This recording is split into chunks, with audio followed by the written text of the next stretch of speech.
Campanha, 12 de abril de 1827. Francisco de Paula Vitor era filho da escrava Lourença Maria de Jesus, filha de Maria de Jesus. O nome Francisco se referia a Francisco de Paula, um santo taumaturgo nascido em Paola, na Calábria, fundador da Ordem dos Mínimos, muito venerado na América do Sul, em particular em Minas Gerais. O segundo nome, Vitor, supõe-se que foi dado em homenagem ao santo do dia de seu batizado, São Vítor, mártir de Braga, em Portugal. Sua madrinha de batismo foi a senhora Mariana Bárbara Ferreira. Dona Mariana não tinha preconceitos racistas, como grande parte dos imigrantes portugueses. Aos 16 anos de idade, se casou com o índio Liberato José Tiburcio. Um ano depois, deu à luz a seu único filho, Antônio José Tiburcio. Dona Mariana sempre desempenhou seu papel de madrinha verdadeiramente. Quando Lourença deu à luz a seu segundo filho, Emídio, quis que o afilhado ficasse entre os criados da casa. Tendo percebido que Vitor era uma criança muito esperta, deu ordens ao professor de seu filho Antônio para que o ensinasse a ler e a escrever. O professor observou que, embora se tratasse de seu afilhado, seria sempre um escravizado, por ser negro. Ela argumentou dizendo que naquela casa o patrão era um índio, a patroa era branca e o filho um mestiço, todos filhos de Deus. O professor insistiu, fazendo-lhe um convite a refletir sobre essa escolha, afirmando que a instrução introduz no homem a consciência do que pode ser, gerando nele uma insatisfação. Disse a ela que se o menino estudasse, teria consciência de sua capacidade, não só física, mas sobretudo intelectual. Mas como era um escravizado e, ainda que fosse alforriado, seria impedido de fazer diversas coisas, e seu sofrimento seria grande. Dona Mariana refletiu e, enfática, determinou: ensine-o a ler e a escrever. Assim, Vitor aprendeu a ler e a escrever, e demonstrava interesse em saber sempre mais. O rapaz, embora tivesse se tornado bem culto, não se eximia dos trabalhos que lhe impunham. Aos 15 anos, Dona Mariana mandou-o ao comércio do mestre Inácio Barbudo para tornar-se um alfaiate. Naqueles 3 anos, Vitor demonstrou ser um aluno perfeito.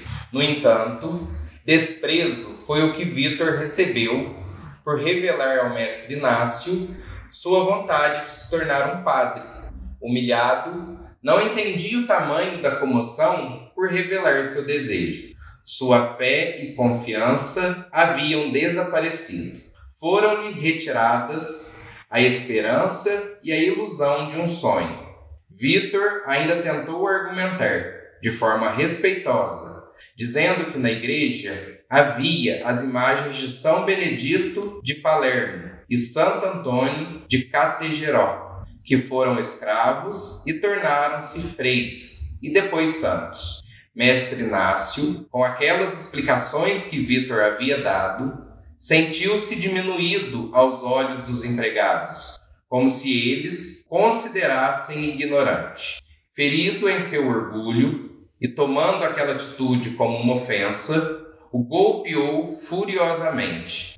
Mandou-o embora e disse-lhe que nunca mais voltasse. Vitor, ferido pelos golpes recebidos, estava atordoado e andou cambaleando até a igreja de Nossa Senhora das Dores. Ali entrou. Estava totalmente transtornado pela repressão recebida. Era a primeira vez que tinha sentido sobre si toda a fúria de um homem branco. Não conseguia entender como uma coisa assim tão bela, em que acreditava, fosse capaz de provocar tanta violência. Chorou. Vitor tinha um sentimento muito íntimo, uma aspiração nutrida cuidadosamente desde criança. No seu caminho para a roça, questionou-se se sua madrinha acreditaria nele, justamente a pessoa que o ensinou a sonhar e crer no impossível. Mas ao olhar o horizonte, viu a imagem de Jesus Cristo, acompanhada de São Benedito de Palermo e Santo Antônio de Categeró. Enxugou as lágrimas e dirigiu-se à fazenda de Dona Mariana. Lá chegando, de cabeça baixa, contou-lhe tudo o que tinha acontecido com o mestre Inácio. Dona Mariana ficou pensativa por bastante tempo. Depois levantou-se, foi até Vítor, colocou a mão em seu rosto, olhou em seus olhos e disse que o apoiaria. Ela o alertou para que estivesse preparado, já que as humilhações não iriam diminuir. Dona Mariana foi até Campanha e dirigiu-se diretamente para a casa do velho vigário, Padre Antônio Felipe de Araújo. O ancião acolheu-a com muita cortesia, mas quando percebeu o sentido da visita, depois de dar uma olhada em Vítor, tentou fazer com que Dona Mariana desistisse da ideia. Dona Mariana insistiu e perguntou ao padre se ele estaria disposto a ensiná-lo. Depois de pensar, o padre concordou e sugeriu que, com um pouco de paciência, poderiam ter uma palavra de apoio com o bispo Dom Viçoso, que iria fazer uma visita à pastoral. Depois do encontro, o padre Antônio disse a Vítor que falaria dele ao bispo e que rezaria ao Senhor para que seu sonho pudesse se realizar. O bispo, Dom Antônio Ferreira Viçoso, homem de quase 60 anos, era um homem sem preconceitos, um abolicionista convicto, muito esclarecido. Era muito determinado, compreensivo e benevolente com todos, mas firme e intransigente ante os abusos. Desde quando superiores da congregação de São Vicente de Paulo, 20 anos antes, decidiram transferi-lo de Portugal para o Brasil. Ele soube não só se integrar, mas se enamorar desta terra e de sua gente. Sempre deixou muito claro a sua posição contrária a respeito da escravidão. Era um pastor totalmente dedicado ao serviço de sua gente e de quantos buscassem o seu auxílio, tanto que era considerado o apóstolo mais importante do estado de Minas Gerais no século XIX e um modelo para os outros bispos. Só uma personalidade assim podia permitir-se fazer aquilo que fez nos confrontos de nosso Padre Vítor. Já em Campanha, o bispo marcou hora para a missa solene na matriz. No final, Dom Viçoso distribuiu uma medalha de Santo Antônio a todos. Quando chegou a vez de Vítor, este beijou o anel do bispo e, com a cabeça baixa, pegou a medalhinha e a segurou forte na palma da mão. Ele a manteve assim a noite inteira. Esse foi o primeiro contato que o jovem Vítor teve com o seu bispo.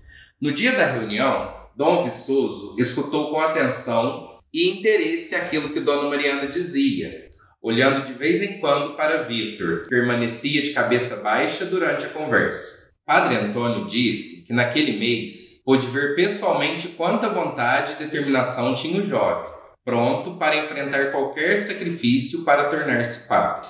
O secretário do bispo, cônego José Pedro, interveio para justificar ao seu superior a dificuldade legal que apresentava aquele caso e começou a citar leis, provimentos e interpretações. Dona Mariana insistiu, pedindo ao bispo para dar-lhe um conselho e encontrar uma solução. O bispo permaneceu em silêncio por algum tempo, refletindo. Por fim, deu um grande suspiro. Dirigindo-se diretamente a Vítor, disse: "Você está convencido de que o senhor chama?" Vítor afirmou: "Sim, excelência, reverendíssima." Dom Viçoso continuou: "Percebe quantos obstáculos legais existem?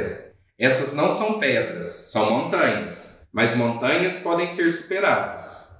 Aquilo que me importa saber sobre você é outra coisa. Está disposto a ser humilhado, alvo de discussão, desprezado por quem nem consegue imaginar? A sua vida será sempre coberta de espinhos que o farão sangrar. Mas recorde-se, quanto maiores as adversidades e os sofrimentos, tanto mais compreenderá que Jesus Cristo ama você e por isso o está colocando à prova." Vítor respondeu: "Excelência reverendíssima, se puder contar com o senhor e suas orações, as orações do reverendíssimo Padre Antônio e da minha adorada madrinha, estou certo de que tudo farei para superar os obstáculos, e bendirei sempre ao Senhor. Vítor aprendeu latim, música, filosofia. Durante quase 3 anos, estudou intensamente. Passou a fazer parte do coro da Igreja Matriz de Santo Antônio, por seu conhecimento de música e por sua voz grave. À medida que as pessoas o conheciam, passavam a admirar as suas virtudes e a estima crescia, mas, sobretudo, começou a crescer o respeito em relação a ele como homem. Era o fim do ano de 1848, quando Dom Viçoso comunicou ao padre Antônio Filipe de Araújo que o ingresso de Vítor no Seminário de Mariana estava marcado para 5 de março do próximo ano. Era necessário que Dona Mariana redigisse uma carta renunciando à propriedade de Vítor, tornando-o livre, além de declarar que não se opunha que ele empreendesse o caminho do sacerdócio. Era necessário pagar uma mensalidade como pensão pelo tempo que Vítor permaneceria no seminário. Uma despesa significativa que o sustentaria pelos próximos 2 ou 3 anos. Padre Antônio se dispôs a pedir uma oferta aos paroquianos da igreja. O capitão Camilo Luiz Moreira de Ouro Preto se dispôs a ser o fiador e a colaborar todo mês com o necessário. Vítor comoveu-se profundamente com a ajuda recebida. A batina era o item mais importante, pois representava a concretização do sonho, da esperança, da aspiração do jovem como sua recompensa por todo esforço e dedicação. Padre Antônio fez questão de dar a Vítor sua primeira batina. Assim, Vítor foi para Mariana a pé, como um peregrino. Na manhã de 5 de março de 1849, Vítor chegou a Mariana e, subindo a colina, foi ao encontro de um conjunto de edifícios brancos em estilo colonial. A capela, dedicada a Nossa Senhora da Assunção, com seus belos traços arquitetônicos barrocos, parecia ser a primeira da fila. No complexo construído no século XIX, na sua simplicidade, fazia sentir, todavia, o peso de ser o primeiro lugar de instrução de toda Minas Gerais, de onde saíram gerações de jovens que haviam contribuído com a evangelização e a cultura. O reitor, cônego Antônio Manuel, analisou seus documentos e o matriculou no 3º ano. Quando o reitor o apresentou aos colegas de estudo, parecia que todos haviam se tornado estátuas de cera. Nenhum dos futuros companheiros queria lhe estender a mão ou dirigir uma palavra de boas-vindas.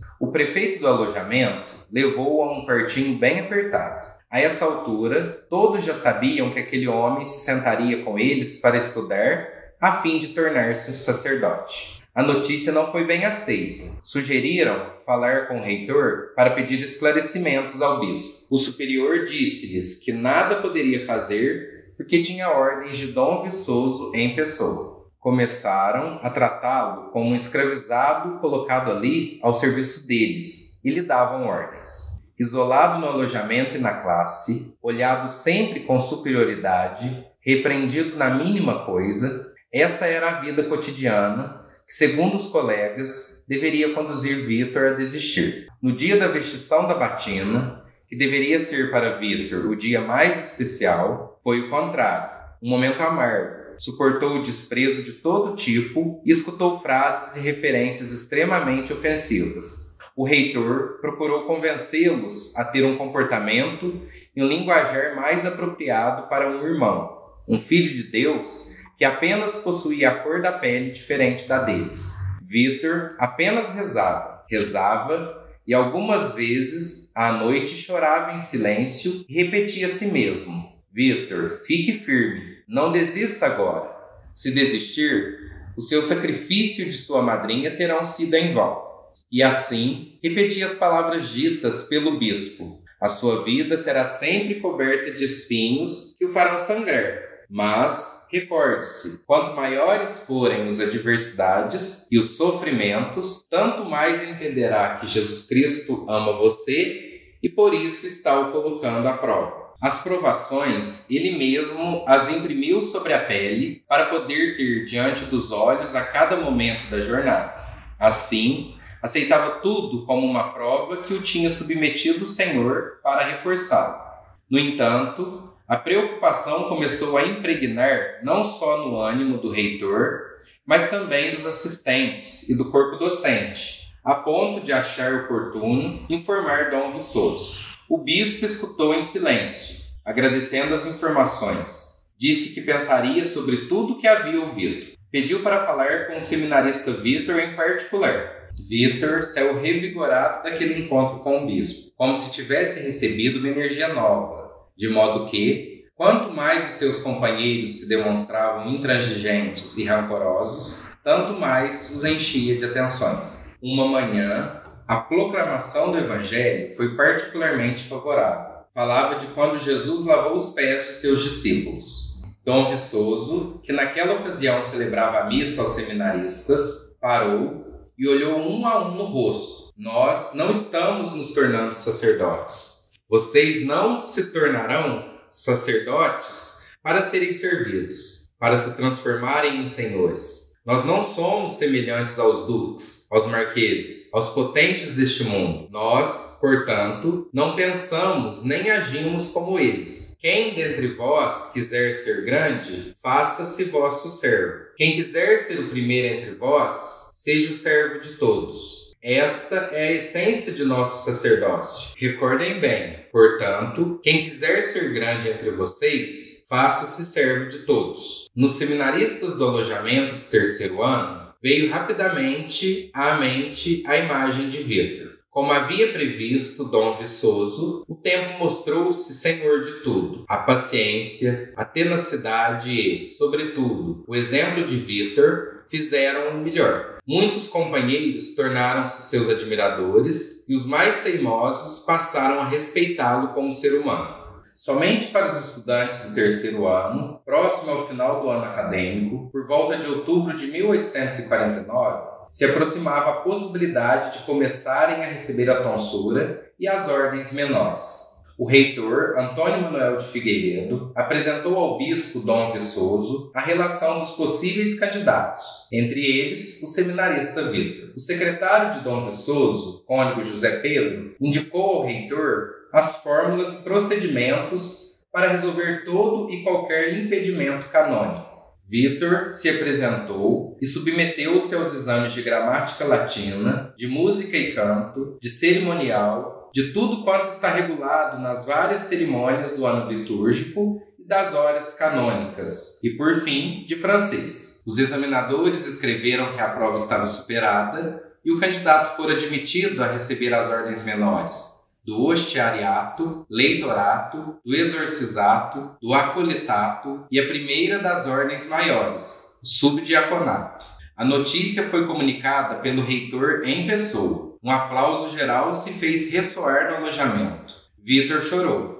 Eram lágrimas de alegria, finalmente. Dom Viçoso marcou a data da celebração da tonsura depois das ordens menores e, por fim, do subdiaconato. Havia, portanto, um obstáculo a ser superado, a irregularidade do nascimento, uma vez que Vitor, sendo filho ilegítimo de uma pessoa que não era casada regularmente, não poderia ascender ao sacerdócio. Vitor escreveu um pedido para o bispo a fim de que fosse dispensado dessa irregularidade do nascimento. O pedido foi regularmente aprovado pelo chanceler e pelo vigário-geral em apenas 3 dias, restando exaurido nos termos mais amplos que se poderia prever. Dessa forma, Vitor foi declarado oficialmente habilitado a receber a primeira tonsura, as 4 ordens menores e as ordens maiores do subdiaconato, diaconato e presbiterato. Sábado, 14 de junho de 1851, aconteceu a cerimônia. Ao final da celebração, os neossacerdotes se colocaram em fila para agradecer o bispo. Dom Viçoso abraçou todos com grande entusiasmo. Quando foi a vez de Vitor, abraçou-o com força e, sentindo sua grande comoção, chorou com ele. O sonho de Vitor havia se tornado realidade. Em 27 de julho de 1851, um domingo, depois de celebrar a missa na capela, acompanhado do reitor e de grande parte dos seminaristas que o queriam bem, montou no cavalo e, deixando para trás o seminário, iniciou a viagem de retorno para sua terra natal. Foi celebrada oficialmente a sua primeira missa em Campanha, na Igreja Matriz de Santo Antônio. O coro musical honrou aquele tom grave que a ele era característico. No fim da missa, o neo-sacerdote fez sinal de querer falar. Fez-se rapidamente um grande silêncio. Padre Vítor prosseguiu. Nesta minha primeira missa, aqui na Matriz de Santo Antônio de Campanha, agradeci ao Senhor haver me feito nascer aqui, porque somente aqui pude encontrar uma patroa que se tornou a minha madrinha de nome e de fato, Dona Mariana Bárbara Ferreira. Se pude coroar o sonho que hoje compartilho com vocês, é tudo mérito dela. Só aqui poderia encontrar aquele anjo de caridade e de grande decisão que é o nosso amado bispo Dom Antônio Ferreira Viçoso. Sem ele, tudo seria impossível. Só aqui pude encontrar homens de tanta cultura e dedicação, como o Padre Antônio Felipe de Araújo e Padre Joaquim Pereira Coimbra, o nosso Padre Mestre, e o nosso amado vigário, Padre João Damasceno Teixeira. A partir de amanhã, estarei no meio de vocês, para poder servi-los no Senhor, até quando o bispo ache oportuno. Em 1º de maio de 1852, Dom Viçoso foi informado por carta encaminhada pelo coronel Antônio José Rabelo e Campos da morte do vigário da paróquia de Três Pontas, Padre Bonifácio Barbosa Martins. Dom Viçoso respondeu ao coronel: sou muito cuidadoso entre os ordenados e os párocos que Deus não chama. Infelizmente, porém, são escolhidos pela bela lã de ovelha. Felizmente existe um que não é pretendente. Caro coronel, quero que as suas boas palavras superem qualquer resistência que aquela brava gente possa opor em razão de sua cor. Em seguida, escreva-lhe e o anime e facilite, e no dia em que ele chegar, dê-lhe os conselhos necessários para que tenha contato com as famílias. Reúna os meninos para ensinar-lhes o catecismo, atraindo-os, talvez, com alguma imaginação. Em suma, caro compadre e amigo de Deus, seja Padre Vítor o pároco de Três Pontas, com os seus conselhos. O Evangelho do dia, lido em português e acompanhado de pequenas reflexões, se faça com muita tranquilidade e paciência, dando muitos frutos. Estou certo que ele prestará um grande serviço a Deus. Adeus, caro compadre. A escolha, portanto, estava feita. Em 18 de junho, Padre Vítor deveria chegar à cidade de Três Pontas como vigário encomendado. Em 3 de junho, Padre Vítor começou a preparar-se para alcançar a cavalo o seu novo destino. Dirigiu-se para Três Pontas, vendo-a de longe espalhada entre as colinas. Alguns dias antes da chegada de Padre Vítor a Três Pontas, o coronel Antônio José Rabelo recebeu um bilhete de Dom Viçoso que dizia: meu caro compadre, cuide de Padre Vítor como se cuidasse de minha pessoa. O acontecimento deixou um tanto ansioso porque, apesar de ter empregado toda a sua habilidade política para preparar o ambiente, segundo as instruções recebidas anteriormente do bispo, as reações estavam as mais violentas. Realmente, diversos notáveis e fazendeiros o haviam recebido com expressões pouco lisonjeiras e logo o colocaram sob acusação. Fato é que, na sexta-feira, 18 de junho, havia pouca gente na igreja. Todos os paroquianos, na maioria escravos livres, mas nenhum nobre ou fazendeiro com suas famílias. O coronel Antônio José disse algumas palavras para encorajar Padre Vítor. Daquele dia em diante, Padre Vítor ficava na casa paroquial só para dormir, pois no resto do tempo se encontrava na igreja a rezar, a limpar e organizar.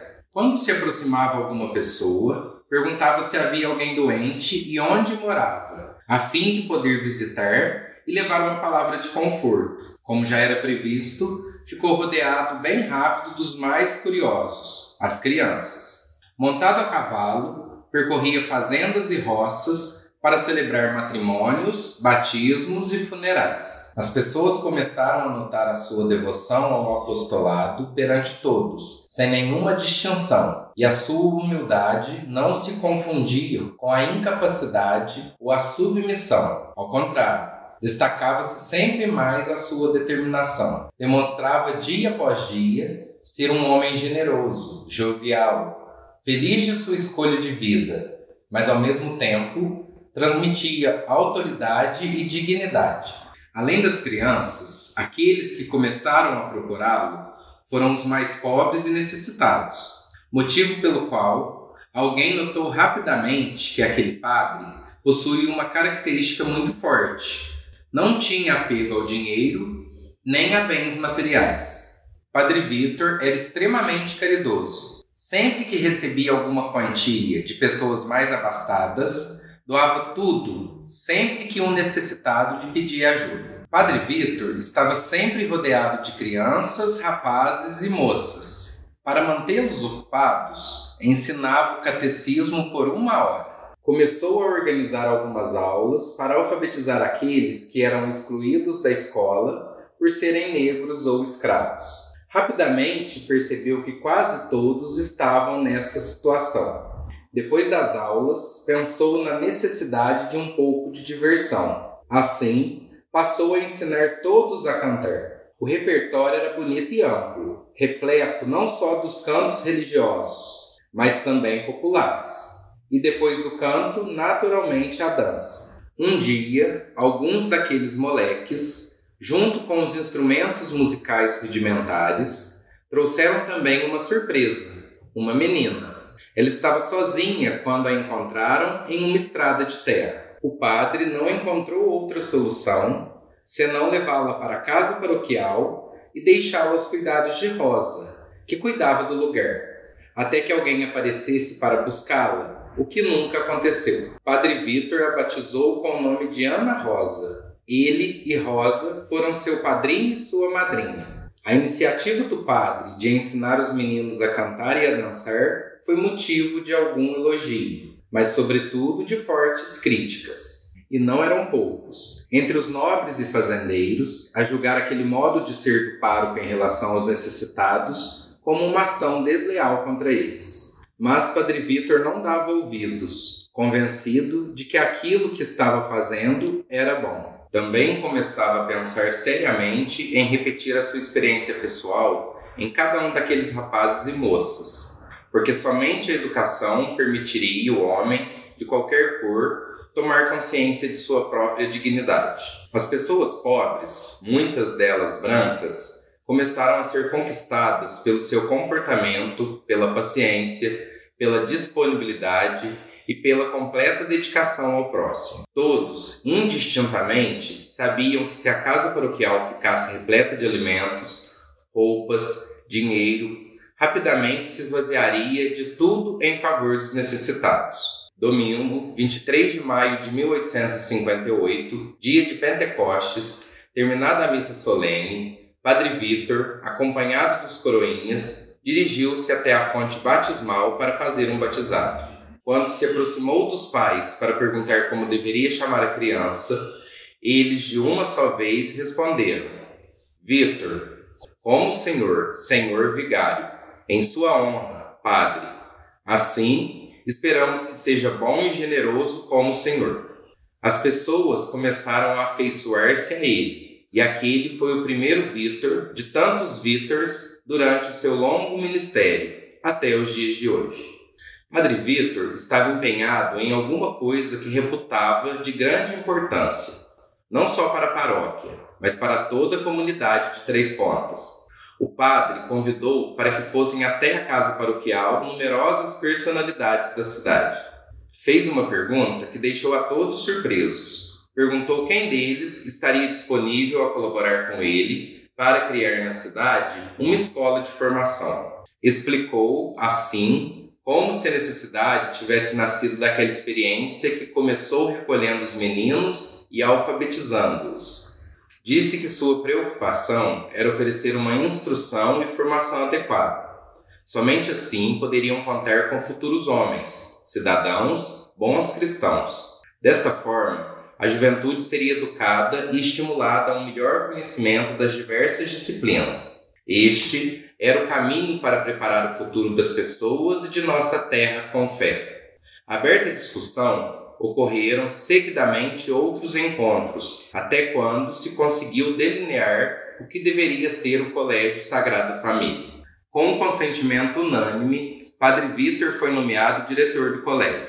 Ele ensinava o latim, enquanto o ilustre magistrado Manuel Inácio Carvalho de Mendonça passou a ser professor de geografia.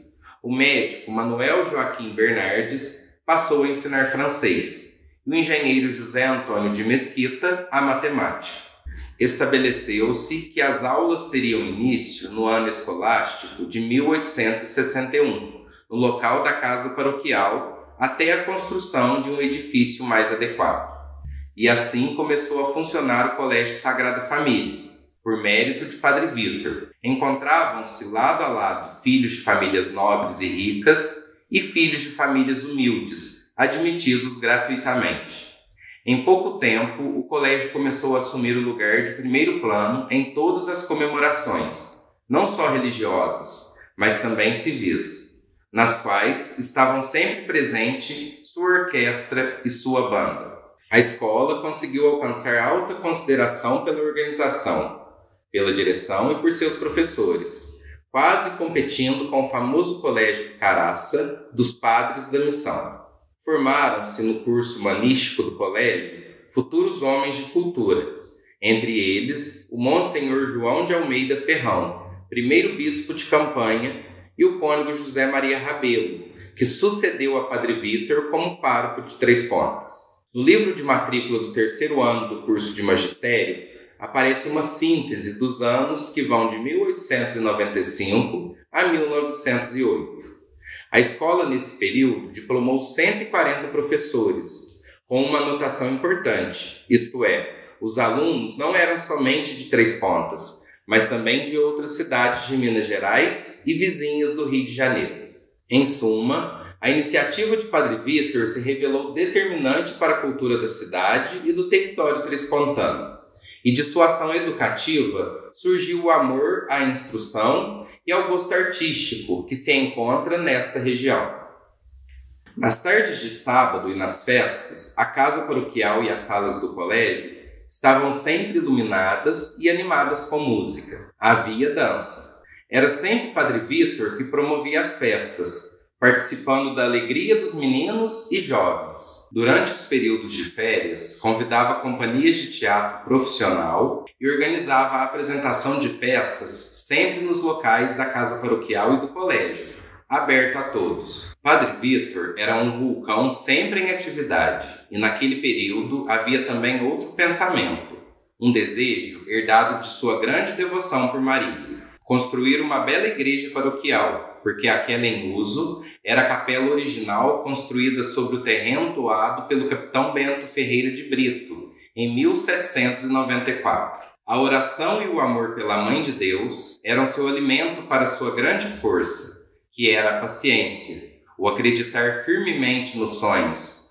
porque se estes eram belos e úteis, poderiam ser realizados. E apresentou a ocasião certa para transformar aquela capela na igreja matriz de Nossa Senhora da Ajuda, com uma área construída de outros 1.300 metros quadrados, transformando-se assim numa das maiores de Minas Gerais. Nos 10 anos de trabalho espiritual e social, convenceu muitos brancos de que o fato de terem escolhido como pároco aquele padre negro foi, na verdade, uma bênção. O colégio ia bem, mas frequentemente Padre Vítor estava em dificuldade para pagar os professores e os fornecedores de alimentos. Mesmo assim, eram numerosos rapazes e moças que estudavam de graça, porque não podiam pagar. Chegou ao ponto de vender a casa paroquial para um credor hipotecário, que a destinou ao Hospital da Misericórdia, concedendo-lhe o usufruto. Quando lhe faltava dinheiro e tinha necessidades urgentes, dirigia-se a alguns abastados, entre eles Emanuel de Oliveira, conhecido por Neca da Espera. Ele atendia de pronto. Um dia chegou uma carta na qual Dom Viçoso pediu-lhe para ir a Mariana, porque precisava vê-lo com urgência. Na semana seguinte, no final da manhã, Padre Vítor chegou à avenida que levava ao seminário, onde o bispo, agora costumava passar o tempo por causa de sua idade avançada. Enquanto o cavalo ia passo a passo, o sacerdote olhava para todos os lados daquele grandioso prédio e ficava recordando as condições em que, 20 anos antes, havia percorrido aquele mesmo caminho, e sorriu. Naquela época, estava para iniciar a realização do sonho de tornar-se padre. Agora, ao contrário, ali retornava com a realidade da vida pastoral sobre os ombros. Padre Vítor foi até o gabinete de Dom Viçoso. Era ainda um homem imponente e, apesar de ter mais de 70 anos, parecia que a velhice não havia atingido minimamente nem o físico nem a lucidez. Fazendo a genuflexão, queria beijar-lhe apenas o anel, mas o prelado retirou rapidamente o braço, ajudou-o a levantar-se e depois o abraçou. Foi um abraço longo e comovido, como aquele entre dois homens que se estimam. Começaram a conversar e Dom Viçoso foi direto ao ponto. Pediu a Vítor um esclarecimento sobre uma denúncia que lhe foi apresentada contra o padre, informando sobre suas dívidas. Padre Vítor escutou tudo com um olhar baixo e confirmou a denúncia a Dom Viçoso. O padre prometeu ressarcir a todos e a cumprir eventuais sanções que lhe fossem impostas. O bispo, vendo sua angústia, preferiu nada mais acrescentar e, em vez disso, despediu-se rapidamente. A viagem de volta a Três Pontas foi muito lenta, como se Padre Vítor tivesse deixado o cavalo escolher sua marcha. Parecia ausente, pensativo, quase não tinha vontade de voltar rápido à paróquia. O pensamento constante era de procurar um modo de livrar-se do peso tremendo daquela incumbência. Havia feito uma promessa diante de Deus e diante de seu bispo, que deveria honrar a todo custo. Mas como? Como conseguir todo aquele dinheiro? Somente uma ajuda da providência poderia resolver. Por isso rezava, porém, como um angustiado. A sua racionalidade o convencia daquela que ele chamava de falta de fé. De volta à casa paroquial, em sua cama, o sono parecia ter desaparecido e teve uma noite de insônia. Pensou até em pedir para ir a qualquer outra paróquia maior ou mais distante para conseguir pagar suas dívidas. Dizia consigo mesmo: se for procurado por algum necessitado, o que lhe direi? Todos na paróquia e no colégio começaram a notar que Padre Vítor estava mudado. Não parecia mais o mesmo. Era como se os seus olhos vivos tivessem desaparecido de repente e com frequência mostravam seu sofrimento. O sorriso bondoso havia cedido lugar a uma expressão distante, melancólica. Nem mesmo Rosa sabia o que se passava com o padre. No domingo, durante a missa solene, Padre Vítor, franco e leal como todos o conheciam, conseguiu expor, finalmente, a terrível aflição que o atormentava. Anunciou oficialmente que havia pedido demissão da paróquia. Os paroquianos permaneceram petrificados, ficaram surpresos também os autores da denúncia ao bispo e, terminada a celebração, formou-se uma fila para pedir-lhe que mudasse sua decisão. Certa noite, terminada a vigília, Padre Vítor decidiu ir até o seu quarto para repousar um pouco, quando percebeu um vozerio extraordinário que vinha da rua. Ficou parado e de ouvidos atentos para decifrar melhor aquela barulheira, que parecia aproximar-se sempre mais. Então começou a perceber não só vozes de pessoas, mas também sons de uma banda musical. De modo distinto, escutou vivas, depois aplausos, cantos, badaladas, risos, em suma, uma festa. No improviso, porém, fez-se silêncio. Ouviu baterem na porta, vestiu rápido a batina e tratou de abrir. Logo que abriu a porta, encontrou diante da casa um grande número de pessoas segurando velas acesas. Na primeira fila estavam as crianças vestidas de branco. A banda recomeçou a tocar, executando seu melhor repertório, entremeado dos fogos de artifício e dos gritos das pessoas. Viva o nosso vigário! Viva! Viva! Viva! Surpreso, Padre Vítor não conseguia atravessar a porta, de modo que uma criança vestida de branco pegou-o pela mão e o levou para fora, e todos formaram em torno dele um grande círculo. A banda parou de tocar e as crianças entoaram um canto. Terminado o canto, fez-se silêncio. Uma menina entregou-lhe flores com um envelope. Quando abriu, seus olhos transformaram-se em 2 fontes apenas ao ler o que estava escrito. Pagamos todas as suas dívidas. Parando um pouco o olhar sobre todas aquelas pessoas, avistou os professores, os alunos, os paroquianos, os fazendeiros. Queria agradecer, queria dizer alguma coisa. Não conseguia, porém, dizer uma só palavra. Um nó na garganta e o pranto copioso bloquearam-no completamente. Assim, Padre Vítor decidiu ficar em Três Portas. Com a mudança de Dom Pedro II para a Europa, para tratamento de saúde, sua filha, Dona Isabel, foi declarada pelo parlamento herdeira do trono e princesa imperial, título com o qual governou o império naquele que deveria ser o último biênio. Na qualidade de plenos poderes, em 13 de maio de 1888, editou aquela que foi depois chamada Lei Áurea, com a qual ficava abolida definitivamente a escravidão no Brasil. Padre Vítor, de sua parte, tão logo teve notícia da promulgação da lei, deu ordens ao sacristão de tocar o sino sem parar até que as pessoas tivessem enchido a igreja. Falou para os rapazes e moças do colégio que fossem para a igreja, com aquelas que faziam parte do coral, a fim de prepararem-se, enquanto aqueles que formavam a banda musical deveriam posicionar-se diante da igreja e tocar até que tivesse começado o ofício. Fez acender todas as velas e revestiu-se dos paramentos mais preciosos que a paróquia possuía. A igreja de Nossa Senhora da Ajuda ficou inacreditavelmente cheia.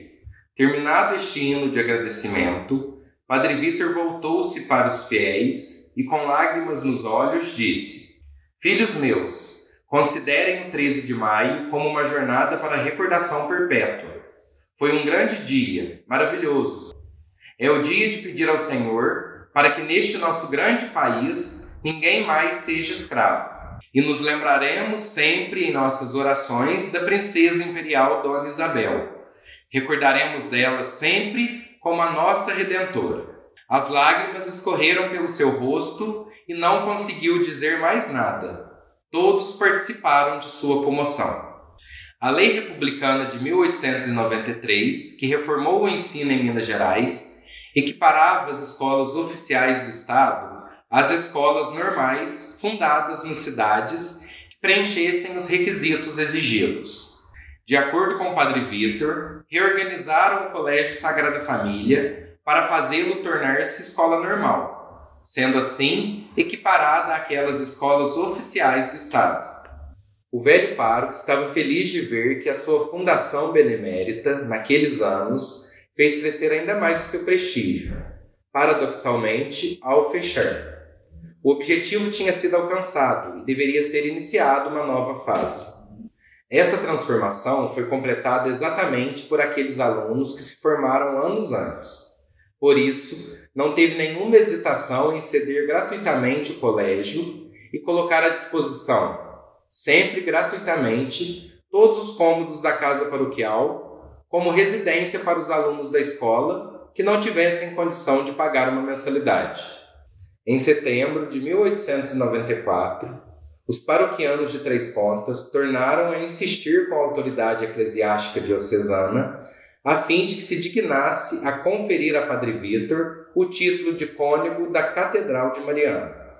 Foi enviado o pedido especial dos homens, com 344 assinaturas, entre as quais aparecia a do Barão de Boa Esperança e a do Padre Joaquim Soares Calixto. Tratava-se das famílias de todas as classes sociais, como também de um número considerável de representantes da cidade de Três Pontas. A este pedido foi agregado outro, o das senhoras, com 117 assinaturas. Tal solicitação dos paroquianos veio acrescentar-se todos os testemunhos oficiais e não oficiais que documentam um grande afeto e estima em relação àquele abnegado levita, extraordinariamente modesto, humildemente grande, considerando digno de honrar com distinção um ilustre capítulo da Diocese de Mariana. Assim, com grande satisfação das pessoas que o queriam bem, Padre Vítor tornou-se cônego Vítor. No encerramento do ano acadêmico de 1895, o velho pároco voltou à campanha pela última vez. A ocasião era para ele especial. Ana Rosa, aquela criança encontrada anos antes e que ele havia adotado, deveria apresentar a tese da Láurea na escola normal. Um dia de especial satisfação, porque viu transformar-se em realidade aquele ideal de resgate social, através da cultura, em uma pessoa que desde o nascimento fora abandonada. Em seus últimos anos de vida, sua saúde infelizmente estava piorando. Algumas outras pequenas complicações cardíacas frequentemente vinham acrescentar-se a dores renais e artrites.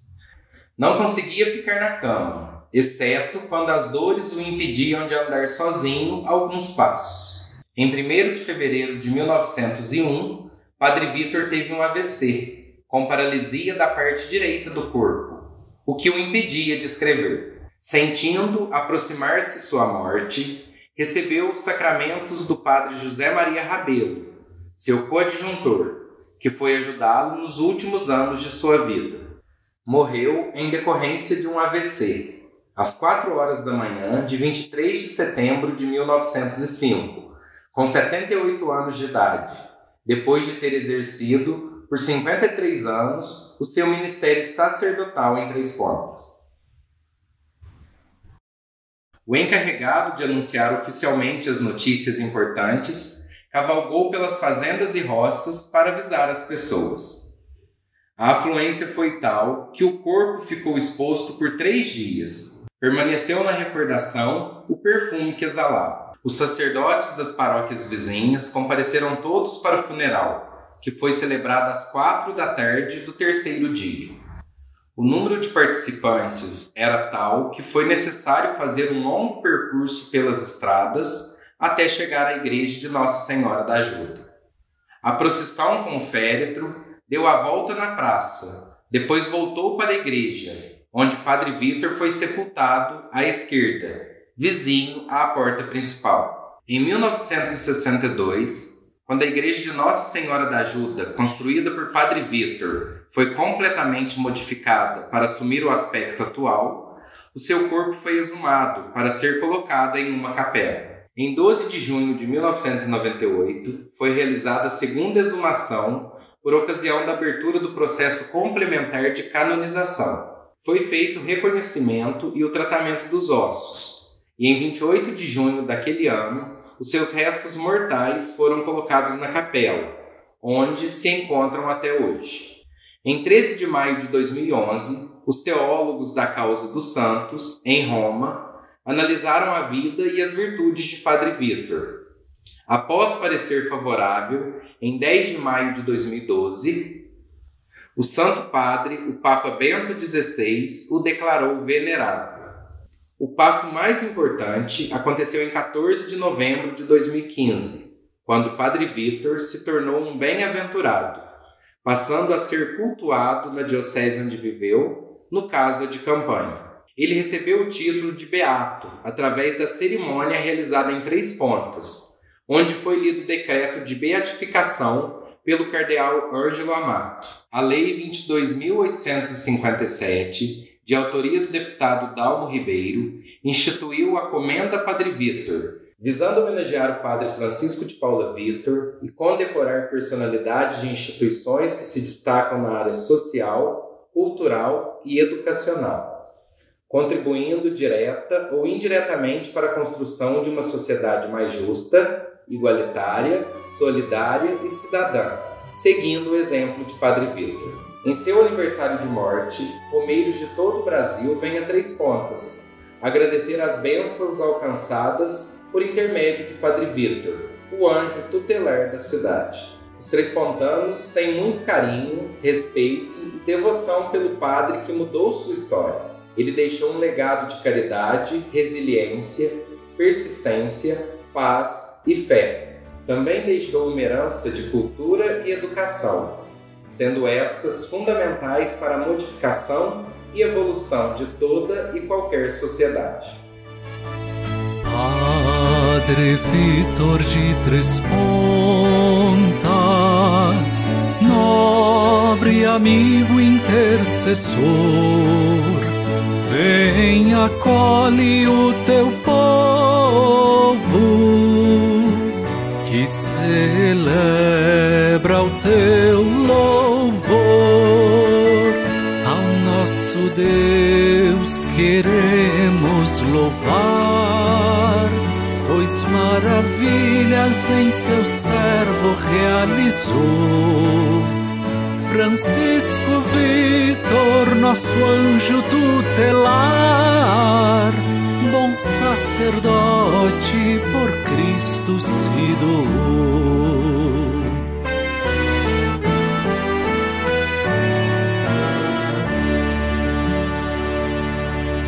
Tua vida tão singela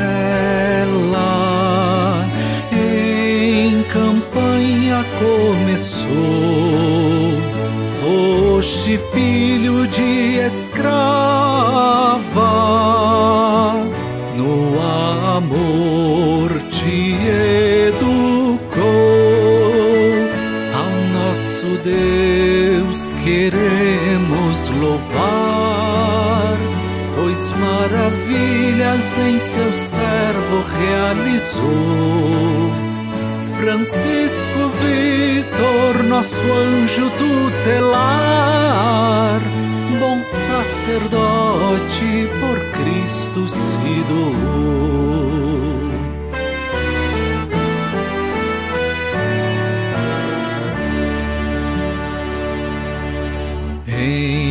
Encontraste Dom Viçoso, que a Mariana te levou, ordenou-te sacerdote,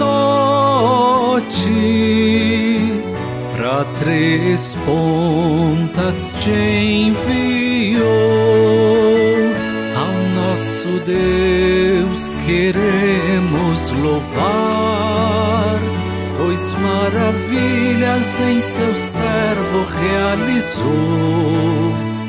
Francisco Vitor, nosso anjo tutelar,